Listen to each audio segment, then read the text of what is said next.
With the MLS recently kicking off again, I wanted to learn more about how the American Soccer League works and how that translates to Football Manager 21. So virtually I grabbed my passport, hopped on the first flight across to America. I landed in the beautiful city of Los Angeles. From there I hired a car, drove straight into town looking for the first football club to give me a job. That happened to be LA Galaxy. They've given me the head coach position. Eyebrows certainly have been raised in the world of football with this appointment. And going forward, join me in this series, Learning the MLS.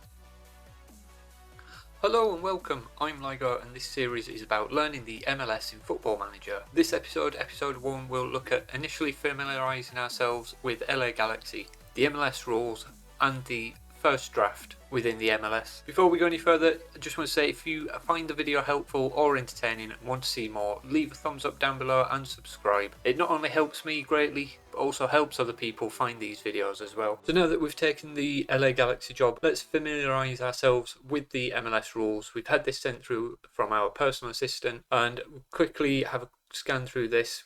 We can sign a maximum of 3 designated players. These players, I believe, don't impact on the salary cap other than the initial 10,750, which is equal to the maximum senior salary regardless of their total wage. And also if the player is signed during the summer transfer window, clubs get a 50% discount on their salary cap impact as well. However, if they're under 20 years old or younger, referred to a young designated player, that only counts as 2,500 towards the club's salary cap. So that's interesting. Young wonder kids are only going to impact up to 2,500 then by the look of it, regardless of their total salary. And even if a young designated player, 21 to 23, that only counts to 3,300. So it seems to be a lot of incentive to go for youth players here, because we'll come to the big salary picture shortly. The budget charge for mid-season signing of a young designated player is €2,500. This amount cannot be lowered with general allocation money. However, it can be lowered using targeted allocation money instead. Clubs will not have to buy the third DP roster slot to accommodate a young designated player. There are 2 main types of squad registration slots in the MLS, senior and off-budget. Players registered on a senior slot will always count towards the salary cap. However, off-budget players are given an exemption. Players on designated and senior contracts may only be registered by using a senior slot. Players on senior contracts can have their salary cap impact brought down using general allocation money. Players earning the league minimum salary of €1,400 a week are on senior minimum salary and may be registered using senior or off budget. And then the final bits, players signed from an MLS club's academy are categorised as homegrown. They retain that status until they permanently move to a non-MLS club. And for senior players registered as off budget, the combined difference between their salary cap impact and the minimum salary is exempt from the salary cap up to €2,000 a week. And then the MLS also has this thing called Generation Adidas, which I'm aware of, but I don't fully understand how it works. But their contracts pay above the minimum salary and are given to the highest rated prospects coming through the youth draft system. They are always exempt from the salary cap and can only be registered using an off-budget slot. Reserve contract players are also exempt from the salary cap and can only occupy off-budget slots, and they can only be given to players under the age of 25 and come with a maximum length of 2 years. So if you're thinking the same as I am, there's a lot to take in there, a lot of squad management required in the MLS, and also the salaries are not that high, so limit the quality of player that you can attract as well. Now the other bit of news before we move on is the squad selection rules, which look like this. I'm not going to go read this out, I'll leave that there. You can pause the video if you like to look at that further. So with the main core of the rules addressed, let's go familiarise ourselves with the squad.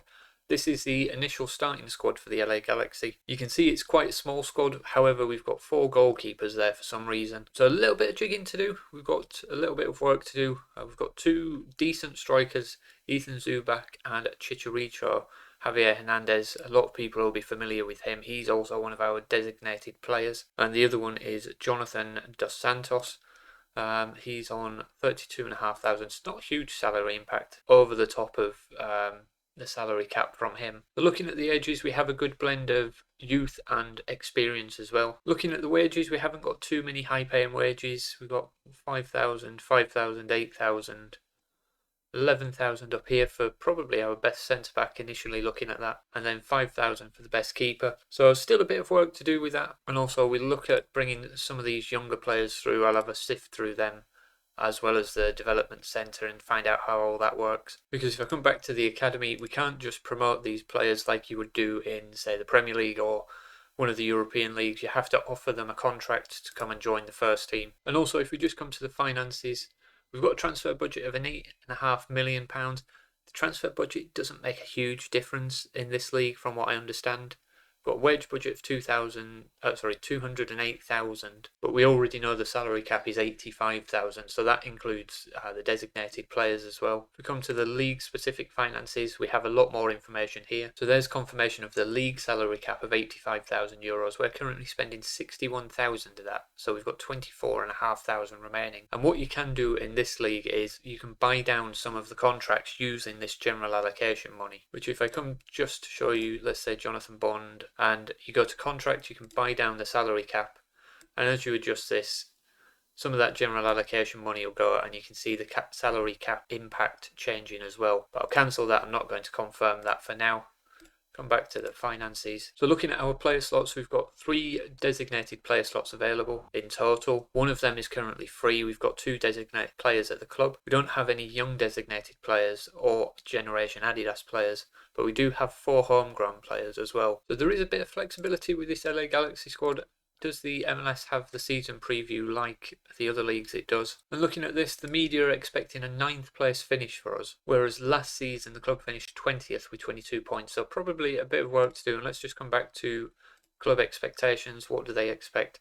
They want high reputation players coming in, as well as players developed with the youth system. At the end of this season, they want us to reach the conference semi-final in the MLS. They want us to finish in the top 6 places of the Supporters' Shield. And the Lamar Hunt US Open Cup, I'm not familiar with that, but it's not deemed important. So we've got no expectations from there. But from here, what I'll do is I'll continue on until we get to the first draft, and then I'll come back to you. So I didn't get too far before this popped up. LA Galaxy have been asked to protect 12 players ahead of the expansion draft, which I believe is a draft for new teams coming into the league to give them a bit of a head start, and we've got to prevent them from being eligible for selection. Basically, our 12 best players, we don't want to lose them. But of all the players that we leave unprotected, only one of them can be picked by the look of it, and any player not picked will return to our team anyway. And the only caveat to this is Generation Adidas players who are not set to graduate at the end of the current season will automatically be protected and do not count towards the list of players, but we don't have any of them anyway. The same also applies to all homegrown players. So there's the list of players. You can see here some of them are automatically protected. And looking at this, I've got 17 players there.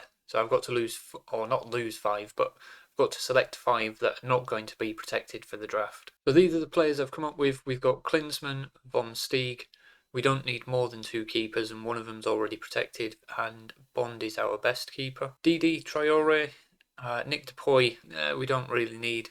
We'd have to pick up players to replace him. Sasha Cleistan, probably one of our, dare to say, better players, but he's 35-year-old on £5,000 a week, so he's getting paid a lot in terms of the salary cap.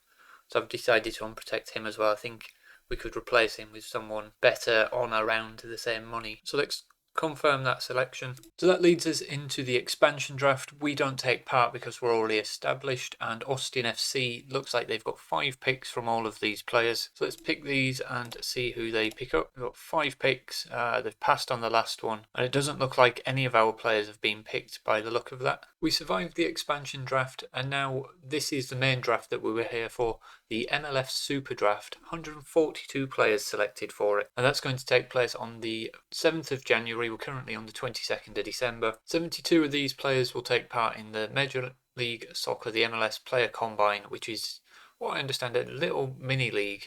Let's click on it. There's no fixtures, but there's no information at all, actually. But I believe, anyway, it is a league that starts the 1st of January, just to showcase the talent. The scouts assessed some of the players, and 2 key standouts there. And the Superdraft rules, players coming into the league from domestic amateur teams will be available.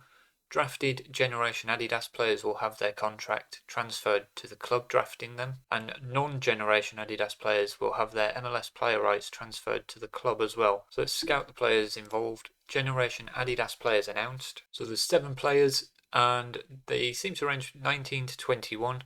There is expected to be a high demand. Obviously, Generation Adidas players, big thing in this league.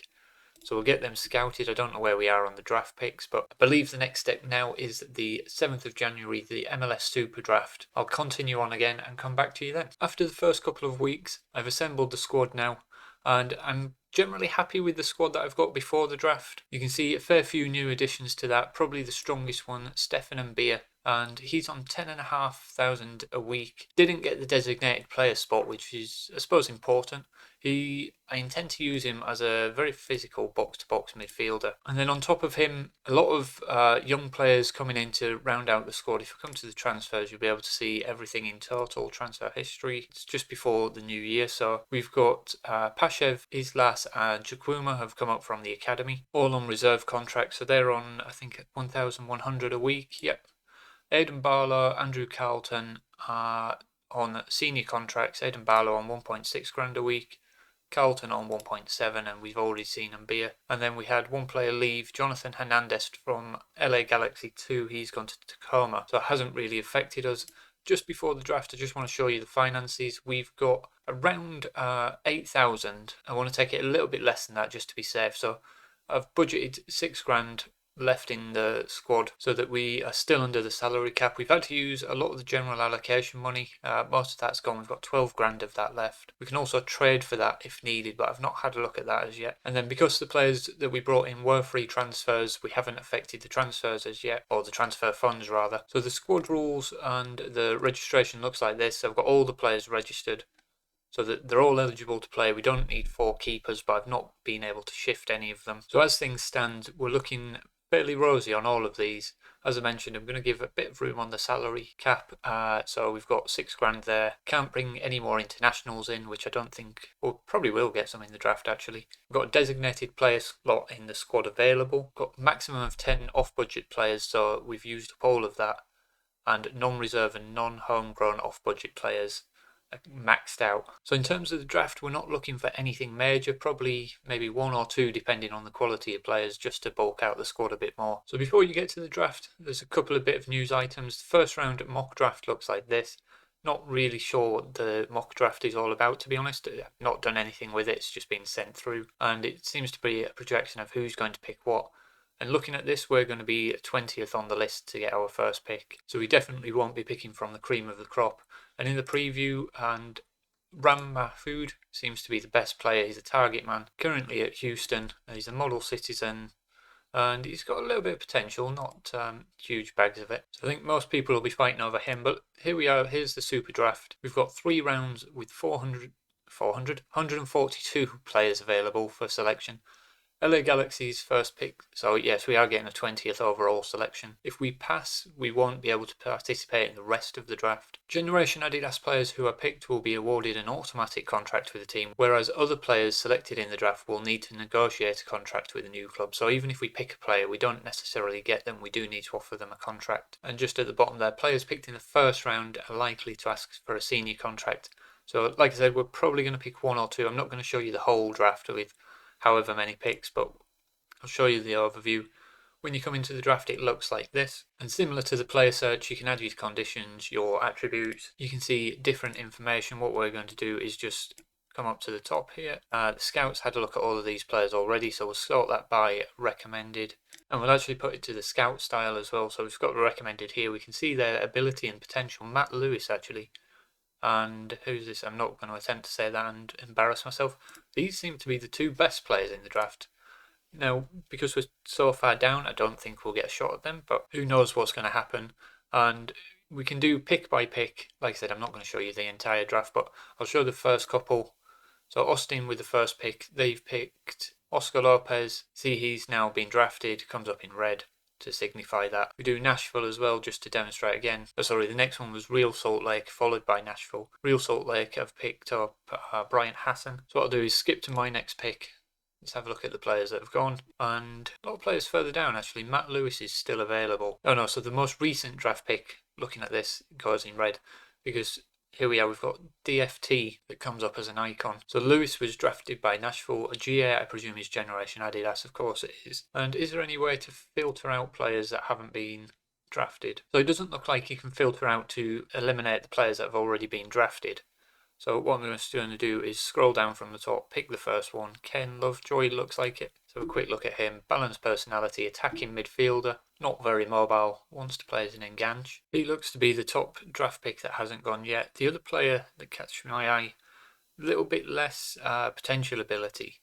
But Brendan Taylor, similar player, and another attacking midfielder, but seems a bit more rounded, so I think we will go for Brendan Taylor. So we'll select him and pick the player from the draft. Yes, we want to do that. And then this will go on and on and on, and I don't want to do anything else, so I'm going to skip to my next pick, and I should be able to complete the draft then, or I'm going to pass, because I don't want to pick any more players, nobody catching my eye, so stop picking players from the draft. Complete the draft. So that seems to simulate the rest of the draft. And if we click on draft at the top, that brings us out straight into the contract negotiations for our players. And with that, that is your first MLS Superdraft complete. So we will wrap this episode up here. If you want more MLS content, leave a thumbs up and subscribe down below. It not only helps me out greatly, but it also helps other people find these videos as well. Thank you for watching, and I'll see you next time.